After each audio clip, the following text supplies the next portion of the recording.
Israël.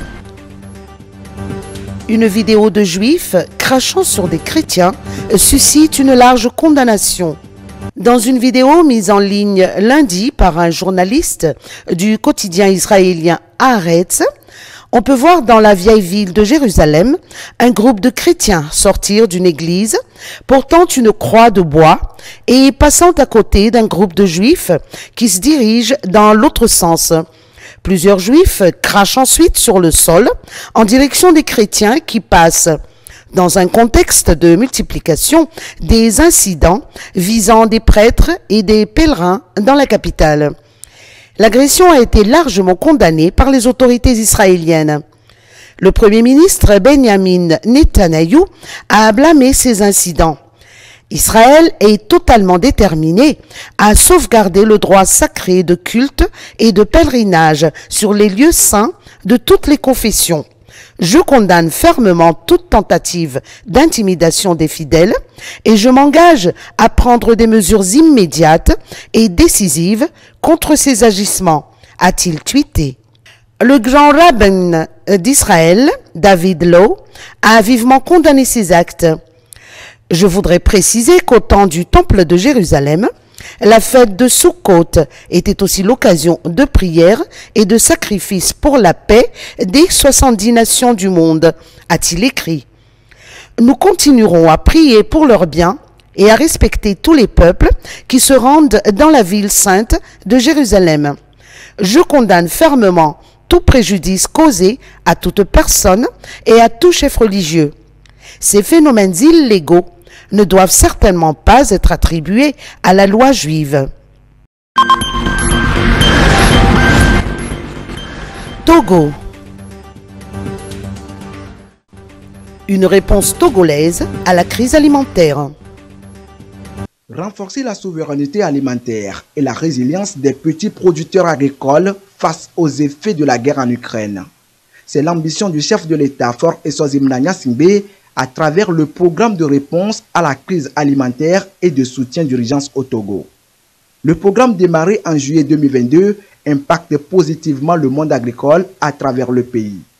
Il a permis à ce jour à 500 producteurs agricoles, dont 40% de femmes principalement sur les Alpes, de recevoir 500 tonnes de semences certifiées climato-résilientes et 7700 tonnes de fertilisants. Environ 25 500 hectares supplémentaires sont emblavés pour le compte des bénéficiaires, avec une production additionnelle de 37 500 tonnes de céréales.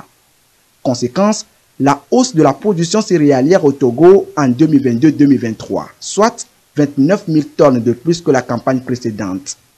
Dans le cadre de ce programme, les différentes prestations et intrants sont apportés aux bénéficiaires en guise de crédits en nature qui ne sont remboursés qu'au moment des récoltes avec des produits céréaliers. Une stratégie du chef de l'État, Faure Eswazimana Gnassingbé, pour faciliter encore plus l'accès des producteurs aux facteurs de production. Le bilan est attendu à fin décembre 2023, mais les bénéficiaires formulent déjà le vœu de voir l'initiative se pérenniser. Pour ce faire, le gouvernement entend désormais inscrire le programme dans une approche de réciprocité. Les revenus issus des remboursements seront réinvestis dans l'octroi des mêmes prestations et intrants au profit des producteurs. L'objectif du président de la République est de renforcer la sécurité alimentaire et de réduire les importations. Un objectif que le gouvernement compte atteindre à travers la subvention des engrais. De 6 milliards, la subvention a atteint cette année 7,5 milliards de francs CFA. Burkina. Un cross populaire pour le consommons local. Le consommons local promu à travers ce cross populaire. Du mémorial Thomas Sankara, point de départ, au boulevard Charles de Gaulle, en passant par la place de la Femme pour la paix, environ 6 km sont avalés par ces marcheurs en une trentaine de minutes. Le ministère en charge du commerce veut par cette course dans la ville de Ouagadougou inviter les Burkinabés à consommer local. C'est d'inviter tout un chacun à mettre les produits locaux au centre de son alimentation de tous les jours. Parce que vous savez bien qu'actuellement, nous rencontrons beaucoup de maladies qu'on ne connaissait pas il y a quelques années. Alors, et ça, on peut mettre cela au compte de notre alimentation, notre façon de vivre. Ils sont nombreux ces Burkinabés à faire le déplacement pour participer à ce cross populaire, convaincus de la noblesse de l'initiative. C'est une très bonne chose pour promouvoir le consommation local, ce qui va permettre de motiver les concitoyens à consommer ce que nous produisons et propulser aussi un toit sur l'économie nationale. Il faut que nous fassions tous la promotion de la consommation locale, gage d'une sécurité sanitaire des aliments, gage d'une sécurité sanitaire et nutritionnelle des consommateurs. Cette activité entre dans le cadre du mois dédié au consommation local. Au Burkina Faso, le lancement officiel est prévu le 12 octobre prochain avec plusieurs activités récréatives et d'accompagnement de projets, le tout pour le rayonnement des produits locaux.